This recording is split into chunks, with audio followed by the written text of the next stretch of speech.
Hello, my name is Sandy Love, and this presentation is the final project for the class EVSP508 Environmental Ethics at American Public University. This presentation will look at humans as a part of nature, not separate from nature. Throughout this course, we've discussed many aspects of ethics and the creation of the environmental ethics that we all have with one goal in mind, to decide if humans are a part of nature or if we are separate from nature. Over the next few minutes, I will share my personal environmental ethic and how it was shaped, as well as looking at other ethical theories and how those can be used to determine if humans are a part of nature. And then I will go into how humans really are a part of nature. Religion is something that for many people is an important part of their lives and always has been. Their faith, or lack thereof, has influenced their views in many, if not all, aspects of their lives, and this includes in the formation of their own personal environmental ethic. It's important to keep this in mind when discussing the environment, since there are many different ethical views out there. Many religions have messages within their faith about the environment. Christianity talks about us being stewards of the environment. Being a steward does not mean that you're ruling over something, but that you're protecting it, and while you protect it, you also protect yourself. Other religions, like Judaism and Islam, take a view that humans have a unique responsibility to use nature's bounty to our benefit, while also recognizing that each part of God's creation has its own intrinsic value. Hinduism and Buddhism have similar views in that humans should live simple lives, but for Hindus, they should not use anything belonging to nature at a greater rate than they can replenish it, and Buddhists believe that all beings were created equal, and therefore all deserve equal levels of empathy. In general, all these religions share a common view that humans are not above nature, but are actually a part of it. I was raised in a Catholic family. However, we were not strict by any means, and spent many a beautiful sunny Sunday outside of the church in nature. My family was big into hiking, fishing, swimming, bike riding, camping, pretty much anything that would get us outdoors. One thing that I remember very clearly about growing up was the emphasis that my parents put on protecting life in the outdoors and not harming plants or animals just for the sake of harming them or because we thought it was fun. We needed to respect the wild and make sure that we only took what was needed and always gave back. We were given a sense of right and wrong, not only for our own safety, but also when it came to nature, which is important when beginning to form any kind of ethic. As I grew up, this belief that nature needs to be protected and conserved has grown with me. When I was younger, I didn't have a specific term for the respect that my family instilled in us children, but now that I think of it, I think the land ethic is a good way to start. Aldo Leopold's land ethic was introduced at a time when conservation of nature was not wildly talked about or considered, but now conservation is a hot-button issue in many places, and the land ethic is still important. The land ethic views nature holistically, with humans being a part of and at the same level as nature. The land ethic, at its core, is simply about caring, about people, about land, and about strengthening the relationship between the two. Humans are at the same level as the soil, plants, and animals, and this view allows for the playing field to be level.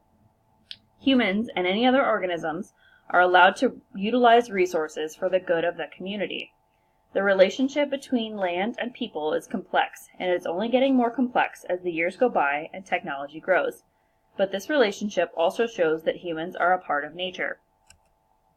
Another important topic that I was not able to put into words before this class, but that helps show that humans are a part of nature, is the concept of deep ecology. This idea of deep ecology was presented by Norwegian philosopher Arne Næss, and it looks deep down to the fundamental root causes of issues and looks to redesign our whole system based on values.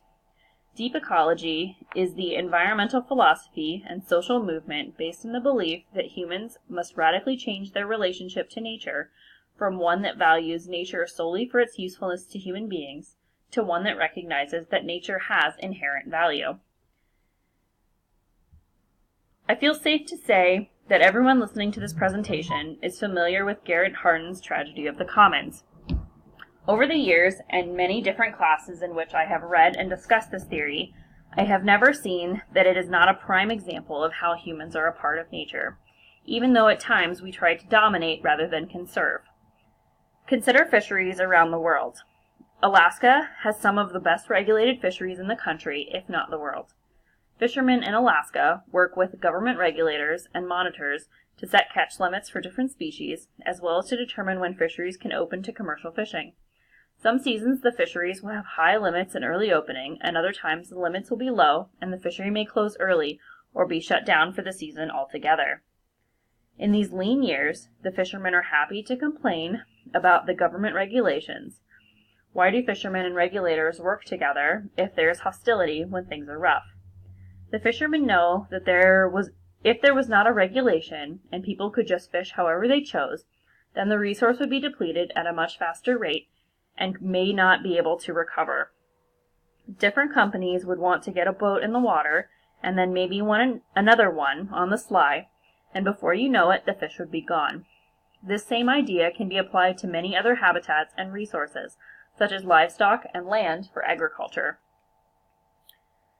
When humans see themselves as a part of nature, as opposed to separate from nature, good things occur. Humans evolved from animals and nature. Scientists have discovered that humans evolved 3 to 4 million years ago from primates, which are mammals just like humans. We know this because we share physical and biological attributes like hair growth and milk production. This biological continuity proves that taxonomically, humans are a part of the primate order. Humans have evolved to think beyond survival, which has led us to pondering philosophical questions about our place in the universe. This evolved thinking has also led to the more polarized thinking of superiority and that humans are separate from nature. However, since humans have evolved from nature, and humans have been shown to have evolved from primates, that goes to show that humans are a part of nature. Studies have also shown that humans need nature. Humans have mental and physical health increases in benefits when they are a part of nature. This is because they are a part. Children, when exposed to the natural world, have been shown to increase their self-esteem. Nature also teaches children how to take risks, how to unleash their creativity, and gives them a chance to exercise, play, and discover. In adults, feeling like they are a part of nature has led to a higher life satisfaction, vitality, meaningfulness, happiness, mindfulness, and a lower cognitive anxiety. This not only helps humans, but also nature, in that the more people care intrinsically for their local environment and value the positive impact it has on their own lives, the more they'll want to protect it from destruction. The loss of habitat due to development and misuse of natural resources is causing a decline in biodiversity, which in turn is impacting how humans feel when in nature. Should this decline in biodiversity reach a breaking point, the human race will not be able to sustain itself or the planet.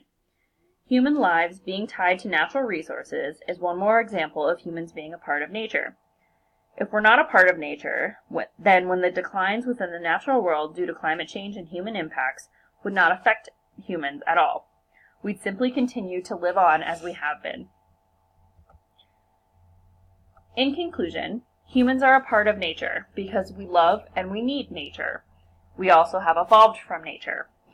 And humans cannot survive on the earth without nature, and we need to find a better way to understand the role that we play in both the destruction and survival of nature. There are many different environmental ethics that people have around the world, but we need to find some common ground in order to be able to conserve the way that we need to. The loss of habitat and therefore biodiversity will lead to the destruction of the human race if we're not careful. Biodiversity allows for increases in technology, new medicines, and many other things that we need in order to survive. Thank you very much for listening to this presentation.